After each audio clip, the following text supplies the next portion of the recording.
All right, intellectuals, progressives, whatever you want to call yourself. My name is Damian James, and this is your intervention. Now, at this point, we have a political system that has developed two possible candidates for president, and both of them are just flat out awful. On the one hand, you have Donald Trump, who is basically a no filter, arrogant asshole, and you have Hillary Clinton.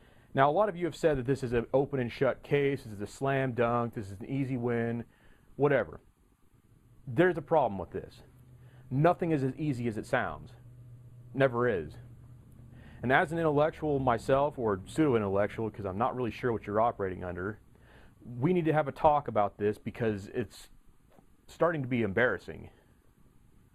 You have Donald Trump. I'm not going to make any excuses for him. He's clearly sexist. Okay. But we've also got issues that are facing this country.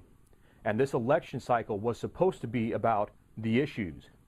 So which of the candidates has talked about the issues? Donald Trump has.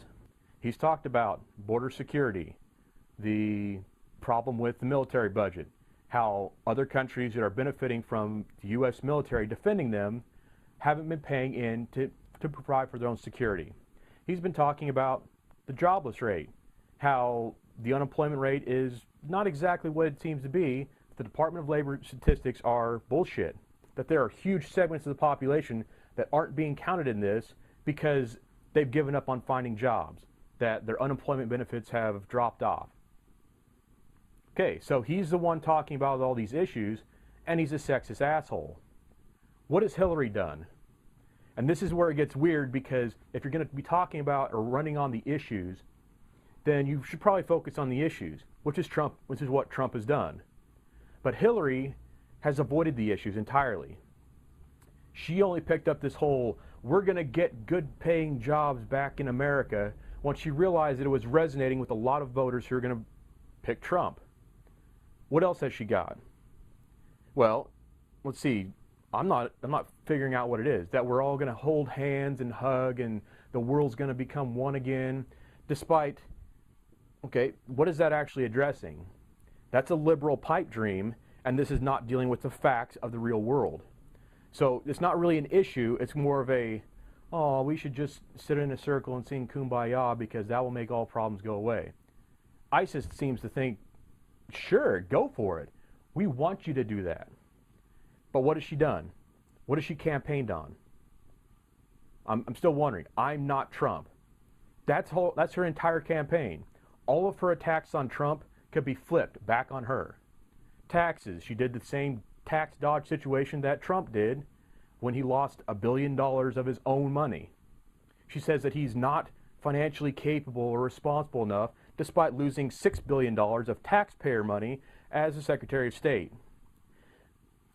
She's attacked Trump on his sexist relationships with women, and yet she has also been the same person who's covered up for her husband's 30 years worth of sexual misconduct, including sexual assault and rape. She's covered them up, even thanked some of the victims and said, we really appreciate all that you do for Bill. So she's thanked her husband's rape victims for not talking to the media about it, or the police. So what has she got besides it? Because this is where it starts pissing me off when you intellectuals start on this whole, she's the most qualified candidate in history. Okay, there's two things wrong with this. Number one, you clearly don't own a dictionary. Number two, you don't own a history book or never taken a history course, because there are many, many, many, many more people who are qualified candidates for political office throughout history. And you don't seem to understand what qualified means. Okay, every position that she's had has been a direct result of people either feeling bad for her or because she's coattailed on her husband's political success, or what's even more disgusting, she's been given the position just simply because of who she is. So let's go back in time and see where this starts. Well, it first started when she married Bill and he became President of the United States. She became First Lady. So what happens when she becomes First Lady? She starts accessing FBI information on the people that are staffing the White House. Gets a number of them fired because she illegally accessed that information. What else happened? Well, there was Travelgate, where she fired government employees so she could put her own friends in charge of the government's or the White House's travel affairs, that she had to fire her own people again and rehire the individuals who were originally there. What else did she got? She had to return $50,000 worth of White House furniture because she tried walking off with it. There was that. So what else has she done? What are her qualifications? What happened after they left the White House? And this is where it starts getting weird for me, because I'm not seeing what qualifies her to be president. She and her husband formed the Clinton Foundation. You know, we're going to be saving all these children and the poor and the hungry around the world. Whatever, that sounds great, but did you actually do it? Haiti, where, you know, you have a situation where a natural disaster has devastated a country, so you raise money through your foundation to go ahead and help these people, except it comes out that you spent like 85% of the money that was pulled in on personal foundation issues, projects that aren't related to Haiti. Maybe 10% went. But you exploited the suffering of another group of individuals and decided to capitalize on it personally. So what happens after all this? So it's either they formed the foundation or she went over and became a senator, or vice versa. It's unclear, it doesn't really matter. That she became a senator of New York. And this is funny because while they're originally from Arkansas, the people of Arkansas weren't going to vote for Hillary Clinton. So she goes up to New York, swindles you guys, says, I'm here for the women and children, and I'm an ex-first lady, so I know how to get the job done. So what did she do there?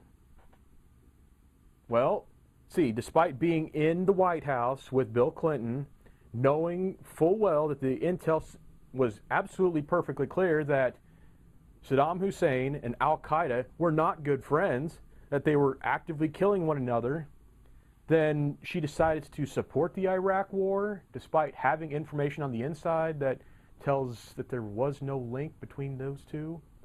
That's kind of weird. It's almost like she doesn't know what the hell she's doing, and she's just advocating war because it's popular? I don't know. What else did she do?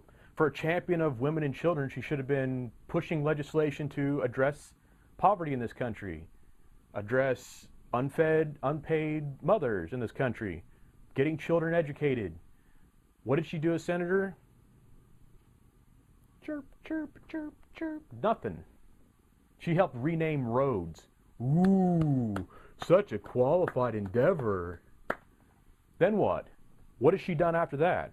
Oh, she fought for the nomination for the Democratic nominee for president and lost to Barack Obama in a very disgusting and angry fight between the two of them. But did she let it go? Nope. Obama tried to extend her an olive branch and said, look, I want you to be Secretary of State, no hard feelings about the election, it's just politics. So what did she do? Accepts the position.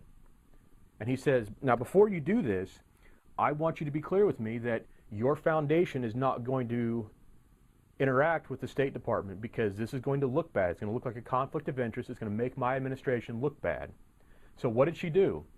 Well, there was the Uranium One scandal where she decided that she would just use her position in the State Department to help Russia, who we had deteriorating diplomatic relations with.